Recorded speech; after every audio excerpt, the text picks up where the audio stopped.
Hi friends, আমি Jordan চলে এসেছি আজকে একটা নতুন ভিডিও নিয়ে। ভিডিওটা হচ্ছে আমার এই মেটালিক বেটা ফিশটার উপর। এই মেটালিক বেটা ফিশটা তোমরা লাস্ট টাইম দেখেছিলে যে আমি ব্রিডিং এ বসিয়েছিলাম, আর ওর সাথে যে ফিমেলটা ব্রিডিং এ দিয়েছিলাম, তো ফিমেলটা কি করেছিল, ওর ফিনগুলোকে টোটালি ড্যামেজ করে দিয়েছে।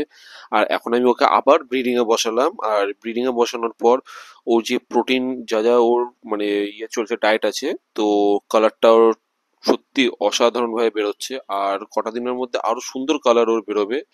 এখানে যে আমি যে সেটআপটা করে রেখেছিলাম, তো সেটআপটার মধ্যে লাস্ট ভিডিও দেখলে বুঝতে পেরেছো যে আমার একটু প্রবলেম ফেস করছিলাম, বাবল নেস্টিং করছিল না কোনোটাই। কিন্তু হ্যাঁ, এখন বাবল নেস্টিং করছে।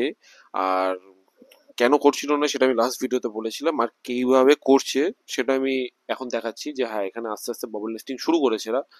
তো দেখা যাক এবার এই মেটালিক বেটাটা কিরকম ভাবে বাবল নেস্টিং করে, আর কিরকম কি এর আপডেট আসে। তো নেক্সট আশা করি ভিডিওতে দেখতে পেয়ে যাবে। আর এর যে ফিনগুলো, মানে গোল্ডেন আর ব্ল্যাক আর ব্লু এর মধ্যে অসাধারণ। আমি হয়তো ভিডিওতে হয়তো ঠিকভাবে দেখাতে পারছি না, কিন্তু সত্যি অসাধারণ আছে। ঠিক আছে, এইটুকুনি আপডেট দেওয়া ছিল। দেখা হচ্ছে তাহলে অন্য কোনো ভিডিওতে। ততক্ষণের জন্য টাটা, বাই বাই।